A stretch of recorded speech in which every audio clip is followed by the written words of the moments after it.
Hi. சென்னையில் பார்த்தீங்கன்னா கிளைமேட்டே செம சூப்பராகிடுச்சு. ரொம்ப மோசமான சம்மருக்கு அப்புறமா இந்த கிளைமேட் வந்து ரொம்ப இதமாக இருக்குது. ஈவினிங் டைம் ஆகிடுச்சுன்னா மழை வந்துடுது. பகல்லாம் கொஞ்சம் வெயில் இருக்குது, ஆனாலும் பரவாயில்ல, சமாளிக்கிற மாதிரி தான் இருக்குது.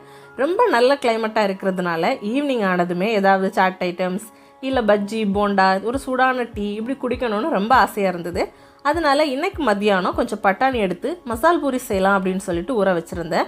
அந்த பூரி செய்கிறதுக்கு கொஞ்சம் சோம்பலாக இருந்துச்சு. அதனால் ஹஸ்பண்ட் கிட்ட ஆஃபீஸ்லேருந்து வரும்போது கொஞ்சம் பூரியும் கார்ன் சிப்ஸும் வாங்கிட்டு வாங்க அப்படின்னு சொல்லியிருந்தேன். நான் வந்து சைடில் வந்து இந்த மசால் வந்து ரெடி பண்ணுற வேலையில் வந்து இறங்கிட்டேன். ஃபஸ்ட் டைம் ட்ரை பண்ணியிருந்தேன், நல்லா தான் வந்துருச்சு. ஹஸ்பண்ட் வந்து ஆஃபீஸ்லேருந்து வரும்போது வாங்கிட்டு வந்துட்டாங்க. அப்படி பூரியும் பொரிச்சு எடுத்தாச்சு. கார்ன்ஃப்ளேக்ஸை சைடில் வந்து ஃப்ரை பண்ணி எடுத்துக்கிட்டேன்.